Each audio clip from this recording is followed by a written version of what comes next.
எனக்கு முன்னால் பல நல்ல கருத்துக்களை எல்லாம் பேசி அமர்ந்திருக்கக்கூடிய ஆற்றல் மிக்க சொற்பொழிவாளர் ஆரணி பாலா அவர்களே, மரியாதற்குரிய சீதாபதி அவர்களே, மகளிரணி மாநில துணை செயலாளர் குமரி விஜயகுமார் அவர்களே,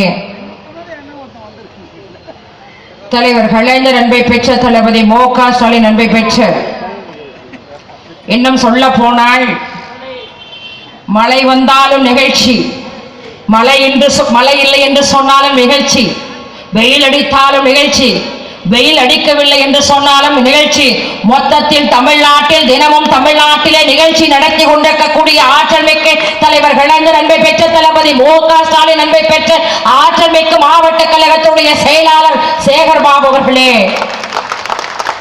அப்படி ஓடு அருவாள், நான் இன்னும் ஆரம்பிக்கவே இல்லை. ஆற்றல் மிக்க பகுதி கழகத்தினுடைய செயலாளர் விஜயகுமார் அவர்களே, வணக்கத்திற்குரிய பெரியோர்களே, வணக்கத்திற்குரிய தாய்மார்களே, அவர்களுக்கெல்லாம் முதற்கண் வணக்கத்தை தெரிவித்துக் கொள்ள நான் கடமைப்பட்டிருக்கின்றேன். நாளைய தமிழகத்தின் ஆளப்போகக்கூடிய தளபதியாருடைய பிறந்த நாள் கூட்டம். தளபதியை பற்றி பேச வேண்டும் என்று சொன்னால் பேசிக்கொண்டே இருக்கலாம். இன்றைக்கு புதிய தலைமுறை பத்திரிகையிலே கூட எந்த தலைவரும் தமிழ்நாட்டிலே சுற்றுப்பயணம் செய்யவில்லை. இன்றைக்கு தமிழ்நாட்டிலே பட்டி தொட்டி எல்லாம் இன்றைக்கு மக்களை சந்தித்த ஒரே ஒரு தளபதி மு.க. ஸ்டாலின் என்று புதிய தலைமுறை பத்திரிகையில் எழுதியிருக்கிறார் என்று சொன்னால் அந்த தளபதிக்கு தான் இங்கே பிறந்த நாள் கூட்டம் நடைபெற்றுக் கொண்டிருக்கிறது. தளபதியை பற்றி சொல்ல வேண்டும் என்று சொன்னால் சொல்லிக் கொண்டே போகலாம். தளபதியார் அவர்களை, அதாவது இன்றைக்கு எத்தனையோ தலைவர்கள் இருக்கிறார்கள். தளபதியார் அவர்கள் நமக்கு நாமே சுற்றுப்பயணம் செய்கின்ற பொழுது 20 ஆண்கள் ஓடோடு இளைஞர்கள் வந்து, ஐயா காமராஜருக்கு பிறகு மிகவும் எளிமையாக இருக்கக்கூடிய நீங்கள் தான் தமிழகத்தை ஆளக்கூடிய தளபதி என்று அந்த 20 இளைஞர்கள் சொன்னார் என்று சொன்னால், அப்படி தளபதியை பற்றி சொல்ல வேண்டும் என்று சொன்னால் சொல்லிக் கொண்டே போகலாம். தலைவர் கலைஞர் அவர்கள் எப்படி, அதாவது சிறிய வயதிலே இயக்கத்திலே சேர்த்து பணியாற்றினாரோ, மக்களுக்கு உழைத்தாரோ, அதுபோல் தளபதியார் அவர்கள் சிறிய வயதிலே மங்கையின் சுகத்தையும் மதிச்சரும் தன்மையையும் மயக்குகின்ற இளம் காற்றையும் மணங்கவர் பூங்காவையும் மலைமுகட்டும் மேககூட்டம் காட்டுகின்ற ஓவியத்தையும் மானலையும் ஓட்டத்தையும் மறுவியலும் காதல் கட்டுரையையும் மனதார உண்டு ரசிக்க வேண்டிய 22 வயதில் இருந்த இளைய பருவத்தில் எமர்சி எதிர்த்து இந்திய நாட்டின் இறையாண்மைக்காக ஓராண்டு காலம் சிறை சென்றவர் நாளைய தமிழகத்தினுடைய முதலமைச்சர் தளபதி மு.க. ஸ்டாலின். தளபதியார் அவர்களே, நீங்கள் பல்லாண்டு வாழ வேண்டும். இது பொதுக்கூட்டம், ஆனால் இது பொதுக்கூட்டம் மாதிரி கிடையாது, மாநாடு போல் இருக்கிறது என்று சொன்னால் ஒன்றை மாத்திரம் சொல்ல கடமைப்பட்டிருக்கிறேன். திராவிட முன்னேற்ற கழகத்தை ஆட்டவும் முடியாது, அசைக்கவும் முடியாது. திராவிட முன்னேற்ற கழகம் நேற்று பெய்த மழையில் இன்றை பூத்த காலான் கிடையாது. திராவிட முன்னேற்ற கழகம் இன்று பெய்த மழையில் நாளை பூக்கும் காலான் கிடையாது. ஒரு இரும்பு கோட்டை தந்தை பெரியாருக்கு பிறகு, அண்ணாவுக்கு பிறகு சுயம்புவாக தோன்றிய ஒரே ஒரு தலைவர் முத்தமிழ் அறிஞர் தலைவர் கலைஞர் அவர்கள் வாழுகின்ற பொழுது நாம் வாழுகிறோம் என்று சொன்னால் அதுதான் மிக பெரிய விஷயம். ஆனால் எங்கே கடந்த லூசு சி.ஆர். சரஸ்வதி, அவன் மௌரியப்பார் மதிமுகவில் இருந்துட்டு தவறாக மாவட்ட கழகத்துடைய செயலாளர் கொஞ்சம் அடக்கி வாசிக்க வேண்டும் என்று சொல்லியிருக்கிறார். ஆனால் இருந்தாலும் இந்த சேகர் பாபு கோட்டையிலே இந்த நாய்கள்லாம் பேசுகிறீர்கள் என்று சொன்னால் நாங்கள் சும்மா விடுவோமா? இப்பொழுது பேசிவிட்டு போயிருக்கிறீர்கள். நாங்கள் பெண் பேச்சாளர் சரஸ்வதியே, சி.ஆர். சரஸ்வதியே, நீ அடுத்த முறை வந்து பார். இங்க இருக்கக்கூடிய பெண்கள் எல்லாம் இங்கே சகோதரி சொன்னதை போல் விளக்கமாறு தான் இருக்கும். நாங்க அமைதியா இருப்போம். ஏன்னா திராவிட முன்னேற்ற கழகம் கடமை கண்ணியும் கட்டுப்பாடு இருக்கிறது. ஆனால் சி.ஆர். சரஸ்வதி கிருஷ்ணகிரியில போயிட்டு மீட்டிங் பேசி முடிச்சுட்டு அவங்க கவர் கொடுத்துருக்காங்க. கவர் கொடுத்த உடனே இந்த அம்மா சொல்லுது, ஏங்க இதுக்கு மேல ஒண்ணு போட்டு கொடுக்கலையா? என்னங்க இது பாரு, எல்லாம் புரியுது. அந்த மாதிரி ஒரு கேவலமானவர் தான் சி.ஆர். சரஸ்வதி. சரி பரவாயில்ல, இன்னொருத்த லூசு பையன் நாஞ்சில் சம்பத்து டே கொண்டாட்டிய கூட்டி கொடுக்கிற மாதிரி உலக வரலாற்றிலே காருக்கு போய் நீ அதிமுக சேர்த்தினா ஒன்ன மாதிரி லூசு பையன் யாருமே கிடையாது. ஒண்ணு மட்டும் சொல்றேன், தலைவர் கலைஞர் அவர்களை இழிவாக பேசியவர்கள் வாழ்ந்த வரலாறு கிடையாது. அதாவது எஸ்.எஸ். சந்திரசேகரன் ஒருவன் தலைவர் கலைஞரை பற்றி பேசினான், இறந்து போய்விட்டான். ஏன் இந்த நாஞ்சில் சம்பத்து நாதேரி பையன் அவனும் தலைவர் கலைஞரை பற்றி பேசினான். 2 முறை உனக்கு ஆபத்திலிருந்து வந்துட்ட. ஒரு முறை அப்போலோ மருத்துவமனையில் பாத்தீங்கன்னா நீ கிடந்த. இப்ப கேவலமா பேசிட்டு பாண்டியன் ஒரு லூசு பையன், அவன் ஒரு பண்ணாரி பையன், அவன் திமுகவுக்கு எதிராக தான் பேசுவான். அவன் சொன்னா என்ன சொன்னா, மக்கள் அதாவது பாத்தீங்கன்னா கண்ணீரோடு செந்நீரோடு இன்னைக்கு பாத்தீங்கன்னா செத்து கரும காரியம் கூட நடத்தல, ஆனா அதுகாட்டி இந்த மாபெரும் பொதுக்குழு தேவைதானா என்று அந்த பாண்டே சொல்றான். ஆனா இந்த நாஞ்சில் பையன் நாசமாப்பட நாஞ்சில் சம்பத்து என்ன சொன்னா தெரியுமா, எங்க அம்மா அவன் பாத்தீங்கன்னா குடிச்சுட்டு சில நேரத்துல உண்மை உணர்வான் நாஞ்சில் சம்பத்து. அவன் சொன்னா எங்க அம்மா அதாவது ஏதாவது ஒரு நாளைக்கு தான் வெளியில வருவாங்க, அதனாலதான் கட் அவுட் அப்படின்னு சொல்லி மாட்டிக்கிட்டான். அது வேற விஷயம். அது போல அவனே சொல்றான், ஒரு மக்களை சந்திக்காத ஒரு முதலமைச்சர் யார் என்று சொன்னால் ஆளுகின்ற மூலி அலங்காரி ஜெயலலிதா அவர்கள். நீங்கள் சிந்தித்து பார்க்க வேண்டும். மாகாண பெருங்குடி மக்களை தலைவர் கலைஞர் ஒருவர் பிறக்கவில்லை என்று சொன்னால் இந்த தமிழ் சமுதாயம் அழிந்து போயிருக்கும். ஏன் என்று சொன்னால் சட்டமன்றத்தில் நாளைய தமிழகத்தினுடைய முதலமைச்சர் தளபதியார் அவர்கள் சட்டமன்றத்தில் கேட்கிறார். என்ன கேட்கிறார் என்று சொன்னால், இன்றைக்கு தமிழ் சமுதாய மக்கள் எல்லாம் கண்ணீரோடும் செந்நீரோடும் வாழ்ந்து கொண்டிருக்கிறார்கள். இன்னும் சொல்ல போனால் மக்கள் இன்றைக்கு வேலை இல்லாமல் இருக்கிறார்கள், மாண்புமிகு பேரவைத் தலைவர் அவர்கள் என்று நாளைய தமிழகத்தினுடைய முதலமைச்சர் தளபதியார் அவர்கள் கேட்கிறார். அதற்கு இந்த அம்மா என்ன சொல்றாங்கன்னா, உடனே தளபதியை பார்த்து, மாண்புமிகு பேரவைத் தலைவர் அவர்களே, நான் பார்த்து என்னை ஆட்டவும் முடியாது, அசைக்கவும் முடியாது. மாண்புமிகு பேரவைத் தலைவர் அவர்களை வித்தாரகளில் விழாவுக்கு போனாலும் கத்தாளங்களுக்கு கொத்தோடு குத்தமும் இந்த ஜெயலலிதா தான் சரியா இருக்கு. தளபதி அவர்கள் என்ன கேட்கிறாரு, இன்னைக்கு தமிழ்நாட்டில் இப்படி எல்லாம் இருக்கு, அப்படி கேட்டதற்காக இந்த அம்மையார் அவர்கள் பதில் சொல்லாத, என்ன ஆட்டவும் முடியாது அசைக்கவும் முடியாது என்று சொல்லுகிறார் என்று சொன்னால், நான் அதற்காகத்தான் சொல்லுகிறேன், கலைஞர் அவர்கள் 5 முறை முதலமைச்சராக இருந்த காரணத்தினால் தான் இன்றைக்கு பெண்கள் எல்லாம் சமமாக இன்றைக்கு அமர்ந்திருக்கிறோம் என்று சொன்னால், முத்தமிழறிஞர் தலைவர் கலைஞரை பற்றி பேச வேண்டும் என்று சொன்னால் பேசிக்கொண்டே போகலாம். 1957ஆம் ஆண்டு தலைவர் கலைஞர் அவர்கள் குளித்தலையிலே போட்டிடுகிறார். அப்பொழுது திராவிட முன்னேற்ற கழகம் என்று சொன்னால் யாருக்கும் தெரியாது, அண்ணா என்று சொன்னால் யாருக்கும் தெரியாது, உதயசூரியன் என்று சொன்னால் அப்படி ஒரு அறிமுகம் கிடையாது. 1957ஆம் ஆண்டு தலைவர் கலைஞர் அவர்கள் குளித்தலையிலே போட்டிடுகின்ற பொழுது தண்ணீர் பள்ளி என்ற கிராமம், அந்த தண்ணீர் பள்ளி என்ற கிராமத்திலே 260 வாக்கு, அந்த 260 வாக்கு பெண்கள் வாக்கு, அந்த 260 வாக்கு பெண்கள் வாக்கு, அத்தனை பேரும் தலைவர் கலைஞர்களுக்கு வாக்களித்திருக்கிறார் என்று சொன்னார். அப்படி ஒரு மாபெரும் தலைவரை இன்றைக்கு தமிழ்நாட்டிலே இன்றைக்கு இருக்கிறார் என்று சொன்னால் உலக அளவிலே பாராட்டுகிறார்கள். ஆகையால் தானே பக்கத்தில் இருக்கக்கூடிய லாலு பிரசாத் யாதவன் கலைஞருடைய மோதிரத்தை படமாக போட்டிருக்கிறார் என்று சொன்னால் கேட்டார்கள், நீங்கள் போய் நீங்களே ஒரு தலைவர் கலைஞருடைய படத்தை மோதிரமாக போட்டிருக்கிறேன் என்று கேட்டதற்கு அவர் சொன்னார், நான் கலைஞர் போல் ஒரு அரசியல் தூய தலைவர் யாரும் கிடையாது என்று பக்கத்தில் இருக்கக்கூடிய லாலு பிரசாத் யாதவ் சொல்லுகிறார் என்று சொன்னால், அந்த மாபெரும் தலைவர் கலைஞர்களை யாரா நாய்களை பேசுறீங்க? இந்த CR சரஸ்வதி, உனக்கெல்லாம் அறிவு இருக்கா? நீ எல்லாம் ஒரு பொம்பளைய, எங்களைய கூட தலைமையில கூட அதிமுகவை நீங்க எல்லாம் திட்டக்கூடாது என்று சொல்கிறார் என்று சொன்னார். அதுதான் தலைவர் கலைஞர், அதுதான் தளபதி. இன்றைக்கு அனைத்து இந்திய அண்ணா திராவிட முன்னேற்ற கழக ஆட்சி 5 ஆண்டு காலத்திலே பெண்கள் எல்லாம் கண்ணீரோடும் செந்நீரோடும் வாழ்ந்து கொண்டிருக்கிறார்கள். 42 நாட்கள் மழை, அந்த 42 நாட்கள் மழையில் செம்பரம்பாக்கம் ஏரி யாரால் திறக்கப்பட்டது? இந்த அம்மையார் அவர்கள் தூங்கி கொண்டிருக்கிறார்களே, இது நியாயம் தானா? ஒரு முதலமைச்சர் எப்பொழுதெல்லாம் முதலமைச்சராக வருகிறாரோ அப்பொழுதெல்லாம் இந்த அம்மையார் அவர்கள் தூங்கி கொண்டிருக்கிறார் என்று சொன்னால் இதற்கு தான் மக்கள் வாக்களித்தார்களா? உள்துறை செயலாளர் தொடர்பு கொள்ள முடியவில்லை, இந்த அம்மையார் அவர்களை தொடர்பு கொள்ள முடியவில்லை. ஆனால் அவன் பார்த்தான், நடுஞ்சாமத்தில் திறந்து விட்டான். சென்னை மாநகரமே அதாவது 700 700 பேர் இறந்து விட்டார்கள்.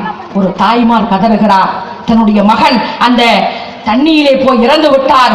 மகனே, நான் பெற்ற மகனே, நான் உன்னை கொஞ்சினேனே, இந்த ஜெயலலிதா அவர்களால் நீ இறந்து விட்டாயே, இனிமேலும் அதிமுகவிற்கு வாக்களிக்க மாட்டோம் என்று அந்த பெண்மணி சொல்கிறார் என்று சொன்னால், அந்த 700 பேர் இறந்ததற்கு காரணம் யார்? இந்த அம்மையார் அவர்கள், ஜெயலலிதா அவர்கள். சரி, பரவாயில்லை. தலைவர் கலைஞர் அவர்களுக்கு 93. தலைவர் கலைஞர் அவர்கள் நேரடியாக சந்திக்கிறார். சைதாப்பேட்டைக்கு செல்கிறார், தாம்பரத்துக்கு செல்கிறார், உடச்சூருக்கு செல்கிறார். ஏன் நாளைய தமிழகத்தினுடைய தளபதியார் அவர்கள் அண்ணன் சேகர் பாபு அவர்கள் ஏற்பாட்டால் பட்டி தொட்டி எல்லாம் தண்ணி இருந்தாலும் போய் மக்களை சந்தித்து அவர்களுக்கு தேவையான உணவு பொட்டலங்களை வழங்குகிறார் என்று சொன்னால், இன்றைக்கு தமிழ்நாடு மாத்திரம் கிடையாது, இந்தியாவே ஆகா ஆளுங்கட்சி யார் என்று சொன்னால் திராவிட முன்னேற்ற கழகம். மக்களை காப்பாற்றுவது என்று சொன்னால் தளபதி என்று சொல்கின்ற அளவிற்கு மழை வெள்ளத்தால் பாதிக்கப்பட்டவர்களுக்கு உதவி செய்திருக்கிறார் என்று சொன்னால் அதுதான் திராவிட முன்னேற்ற கழகம். ஆனா இந்த அம்மா தூங்குனாங்க, தூங்கிட்டு போய் ஆர்கே நகருக்கு போனாங்க.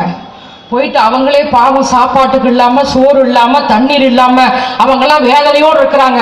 இந்த அம்மா போயிட்டு வந்து அதுவும் வேனை விட்டு கீழே இறங்கல, போய் உள்ள என்ன சொல்லுதுன்னா, அன்பார்ந்த வாக்காள பெருங்குடி மக்களே, நான் வாக்கா கேட்க போறேன் ஒக்க மக்கா.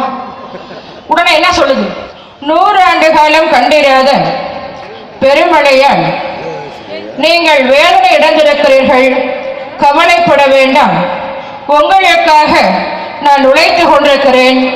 அன்பார்ந்த வாக்காள பெருங்குடி மக்களை. ஒரு அம்மா வந்துச்சு, போயிரு, ஒழுங்குமையாரு போயிரு, நாங்க இனிமேலும் உங்களுக்கு என்ன வாக்கு கேட்க வரியா, எங்களுக்கு துணி கூட இல்ல, அப்ப காப்பாத்துது திராவிட முன்னேற்ற கழகம், உங்களுக்கு தெரியாம ஓட்டு போட்டோம் அப்படின்ற மாதிரி சொல்லுகின்ற அளவிற்கு மக்கள் சொல்லுகிறார் என்று சொன்னால், அப்படி ஒரு மக்களை பார்க்காத ஒரு முதலமைச்சர் யார் என்று சொன்னால் இந்த அம்மையார் அவர்கள்.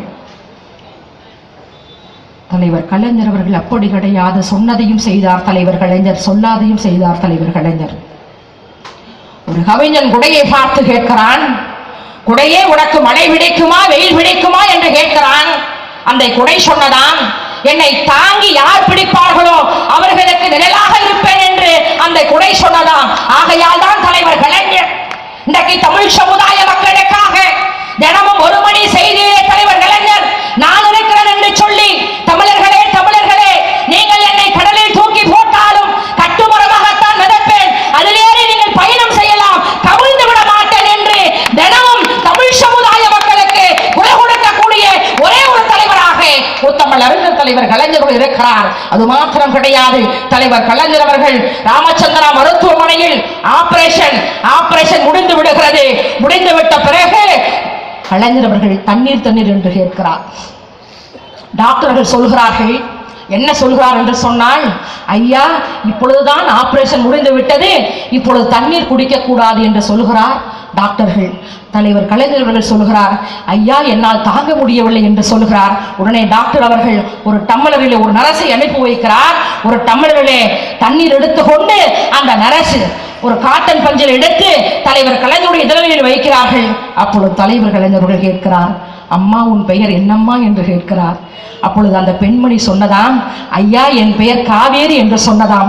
அதற்கு தலைவர் கலைஞர் சொன்னாராம், ஓ நீ காவேரி என்று பெயர் வைத்த காரணத்திற்காக தான் எனக்கு தண்ணீர் தரவில்லையா என்று தலைவர் கலைஞர்கள் கேட்டாராம். நான் எதற்கு சொல்கிறேன் என்று சொன்னால், ஆபரேஷன் முடிந்து பிறகு கூட ஒரு நகைச்சுவையாக பேசக்கூடிய ஒரே ஒரு தலைவர் உத்தமல் அறிஞர் தலைவர் கலைஞர் அன்றைக்கு நினைக்கிறார், ஆகா நமக்கு வாக்களித்த கும்பனும் சுப்பனும் வேதனைப்படுவானே என்று சொல்லி அன்றைக்கு கலைஞர் காப்பீட்டு திட்டத்தை அறிவிக்கிறார் என்று சொன்னால், சொன்னதையும் செய்யக்கூடியவர் தலைவர் கலைஞர், சொல்லாதையும் செய்யக்கூடியவர் தலைவர் கலைஞர். அந்த ஒரு பெண்மணி சொல்லுகிறார், 7ஆம் வகுப்பு படிக்கக்கூடிய பெண்மணி சொல்கிறார், கலைஞர் தான் தாவுக்கு நன்றி, என் தாயாரை காப்பாற்றியவர் கலைஞர் தாத்தா, என் தாயார் இருக்கிறார் என்று சொன்னால் கலைஞருக்கு நன்றி என்று சொல்கிறார். அன்றைக்கு கூட லாரன்ஸ் என்ற நடிகர் ஒரு விழாவிலே சொல்கிறார், என்ன சொல்கிறார் என்று சொன்னால், 7 குழந்தைகளை கூட்டிக் கொண்டு அங்கும் இங்கும் அலைந்தேன், யாரும் காப்பாற்றவில்லை. கலைஞர் காப்பீட்டு திட்டத்தால் 7 குழந்தைகளையும் காப்பாற்றியவர் கலைஞர் நன்றி என்று லாரன்ஸ் சொல்கிறார் என்று சொன்னால் இப்படி சொல்லிக் கொண்டே போகலாம். திராவிட முன்னேற்ற கழக ஆட்சியை பற்றி சொல்ல வேண்டும் என்று சொன்னால் இன்றைக்கு மாத்திரம் பத்தாது. ஆனா அதிமுக ஆட்சி நிலைமை என்ன? பேசிக்கிட்டே இருக்கலாம். அம்மா சொன்னுச்சு, முதல்ல சொன்னுச்சு, என்ன சொன்னுச்சுன்னா, நான் ஆட்சிக்கு வந்தேன் என்று சொன்னேன், மின்வெட்டை சரி செய்வேன், உங்கள் பொன்னான வாக்குகளை, உங்கள் உயிரின மேலான வாக்குகளை எனக்கு வாய்ப்பு தரவர்கள் எல்லாம் ஓட்டு போட்டாங்க. ஓட்டு போட்ட முடிச்ச பிறகு இங்க கூட சென்னையில கூட பரவாயில்லைங்க, கரண்ட் வருது. வெளியூர்ல பாத்தீங்கன்னா கரண்டே வரல. ஆனா 2 முறை மின்வெட்டு, 2 முறை மின் கட்டணம் உயர்வு. அடிவேலு சொன்ன மாதிரி வரும், ஆனா வராது. கரண்ட் பில்லு தான் வருது. எப்ப கரண்ட் போகுது, எப்ப கரண்ட் வருதுன்னே தெரியல. நான் அப்படிதான் பாத்தீங்கன்னா ஒரு 3 மாசத்துக்கு முன்னாடி திருச்சி மீட்டிங்காக போனேன். திருச்சி மீட்டிங் போக்குள்ள ஒரு டீ கடை வழியா போனேன். டீ கடை வழியா போக்குள்ள ஒருத்தன் உள்பாடை கட்டிட்டு இருந்தான்.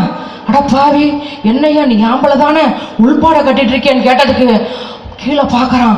ஐயோ, இந்த ஜெயலலிதா ஆட்சியில கரண்ட் இல்லாம என் பொண்டாட்டி உள்பாடை கட்டிட்டு வந்தையான்னு ஓடுறாங்கயா. இதுதாயா அதிமுக ஆட்சி. அது கூட பரவாயில்லை. இது 3 மாசத்துல வந்த செய்தி. என்ன செய்தினா, இன்றைக்கு எங்கு பார்த்தாலும் கொலை, எங்கு பார்த்தாலும் கற்பழிப்பு, எங்கு பார்த்தாலும் திருடர்கள். ஒருத்தன் என்ன பண்ணான்னா திருடத்துக்கு போறான், திருடிட்டு வந்துடுறான். இன்னொரு வீட்டுக்கு போறான், திருடத்துக்கு போறான். அங்க பாத்தீங்கன்னா ஒரு நைட்டி போட்ட ஒரு அம்மா, நைட்டி போட்டிருந்தது, நைட்டி போட்ட மாதிரி ஒருத்தர் இருந்தாங்க. உடனே இவன் என்ன பண்றான், சரி நம்ம திருடிட்டு வந்துட்டோம், உடனே சரி நம்ம ஏதாவது கற்பழிக்க போலான்னு சொல்லிட்டு அந்த நைட்டி போட்டிருக்காங்க பாரு, கற்பழிக்க போனான். அவன் உடனே பயந்துட்டாடா, எடுபட்ட பையில, ஐயோ ஐயோ நான் ஆம்பளை, என்னையாடா கற்பழிக்க வந்த, ஆனா லூசு பையில அப்படியாடா நீ நைட்டி போட்டிருக்கிற, ஐயோ இந்த ஜெயலலிதா ஆட்சியில தெரியாம லுங்கிக்கு பதிலாக என் பொண்டாட்டி நைட்டியை போட்டுட்டா அப்படின்ற மாதிரி இன்றைக்கு அனைத்து இந்திய திராவிட முன்னேற்ற கழக ஆட்சி நடைபெற்றுக் கொண்டிருக்கிறது என்று சொன்னால், தாய்மார்களே, பெரியோர்களே, இன்னும் கிட்டத்தட்ட கொஞ்சம் நாட்கள் தான் இருக்கிறது. நீங்கள் எல்லாம் தளபதியாளர்கள் சொல்லியிருக்கிறார், இங்கே நிறைய பெண்கள் வந்திருக்கிறீர்கள் மாநாட்டிலே, திருச்சி மாநாட்டிலே சொல்லியிருக்கிறார். என்ன சொல்லியிருக்கிறார் என்று சொன்னால், ஒரு பெண்கள் அதாவது 100 பெண்களையாவது சந்திக்க வேண்டும் என்று சொல்லியிருக்கிறார். இந்த அதிமுக ஆட்சியில, கேடுகட்ட ஆட்சியில அமைச்சர்கள் தினமும் பாத்தீங்கன்னா, ரமணா ஒரு மந்திரி பாத்தீங்கன்னா வாட்ஸ்அப் செய்தி, ஏன்னா நான் சொன்னா கூட எங்களுக்கு தெரியும் இன்னைக்கு நாட்டில் எத்தனையோ பிரச்சனை இருக்கு. ஆனா அதையெல்லாம் ரமணா பார்க்காம இவன் என்ன பண்றானா, இன்னொருத்த முண்டாட்டியை கூட்டு வந்து வெறும் ரோஜா பூவா போட்டு, அதாவது கால் சட்டைக்கு பதிலாக ரோஜா பூ போட்டு இன்னொருத்த முண்டாட்டியோட கொஞ்சிட்டு இருக்காங்க. இதுதான் அதிமுக லட்சணம். ஆனா அதிமுக எம்எல்ஏ, அதிமுக மந்திரிகள் சொல்றான், எங்க அம்மா நிரந்தர முதலமைச்சர். ஒண்ணு மட்டும் சொல்றேன், எப்படா நிரந்தர முதலமைச்சர் ஆக முடியும்? வரிசையா, ஏன்னா 1/2 மணி நேரம்னால எனக்கு வந்து டைம் கிடையாது, வரிசையா சொல்லலாம். முத்துக்குமாரசாமின்னு சொல்லிட்டு ஒருத்தர் இறந்தாரு, அக்கரி கிருஷ்ணமூர்த்தி. அப்பயே உனக்கு ஆட்டம் கண்டுருச்சு. அதன் பிறகு பாத்தீங்கன்னா இப்ப ரமணா, இன்னும் சொல்ல போனா இன்னைக்கு ஓ பன்னீர்செல்வம் வந்து இன்னைக்கு கலந்து போயிட்டாரு. இப்படி ஒரு நிலைமை இருக்கக்குள்ள எப்படி உங்க அம்மா நிரந்தர முதலமைச்சர்? அதுவும் கடைசி நேரத்துல பாத்தீங்கன்னா சட்டமன்றத்துல நாட்டுல எத்தனையோ பிரச்சனை இருக்கு. அன்றைக்கு தளபதியாளர்களும் சட்டமன்றத்தில் செல்கிறார். உடனே இந்த அம்மா எவ்வளவு பிரச்சனை இருக்கு அதையெல்லாம் கேட்காம தளபதியை பார்த்து கேட்குது. என்ன கேட்குதுன்னா, மாண்புமிகு பேரவை தலைவர் அவர்களே, தளபதி மு.க. ஸ்டாலின் வீட்டில் அவருடைய மருமகன் சபரீசன் இருக்கிறார், இது நியாயம் தானா? இது கேட்கலாமா? இது தேவையா? அதுதான் தளபதி எழுந்து கேட்டாரு. மாண்புமிகு பேரவை தலைவர் அவர்களே, சபரீசன் என்னுடைய மருமகன் தான், இல்லை என்று சொல்லவில்லை. ஆனால் உங்களோடு இருக்கிறாரே சசிகலா, யார் என்று கேட்டார் என்று சொன்னால், அப்படி நான் கேட்கிறேன், சபரீசன் வந்து உங்க தளபதி வீட்டில் இருக்கக்கூடாது, தளபதி வீட்டில் இருக்காது, உன் வீட்லயே இருக்கணும். என்ன இது நியாயம்? இன்னொரு குடும்பம் என்ன தெரியுமா, கடைசி நேரத்தில் பார்த்தீங்கன்னா நாட்டில் எத்தனையோ பிரச்சனை இருக்கு. அம்மா சேவை மையமா, அட பாவிகளா, இத்தனை வருஷமா விட்டானுவ. ஒருத்த வந்து பாத்தீங்கன்னா அதுல வந்து போன் பண்றான். போன் பண்ண உடனே பாத்தீங்கன்னா அதுலயும் அம்மா புகழ்ச்சி. அம்மா காவிரி தாய், நிரந்தர முதலமைச்சர், வருங்கால பாரத பிரதமர், அம்மா தாயே, புரட்சி தலைவியே, ஆக நீங்கள் எதற்காக அழைத்தீர்கள்? உடனே அவன் டென்ஷன் ஆயிட்டான். டேய் ஏண்டா ஏண்டா நாய, ஏண்டா லூசு பையில, இவ்வளவு நேரம் பேசுறியே, நான் என்ன பேச வந்தே தெரியலடா, வயிறா போன அப்படின்னு சொல்லிட்டா. இன்னைக்கு அம்மா அம்மாங்கிறிய, அம்மானா என்ன? ஆயாவை போய் யாருக்கிற அம்மான்னு கூப்பிடுறீங்க? பெத்த பொண்டாட்டியை கூட அம்மான்னு கூப்பிட மாட்டேங்கிறீங்க. நான் கேட்கிறேன், ஜெயலலிதா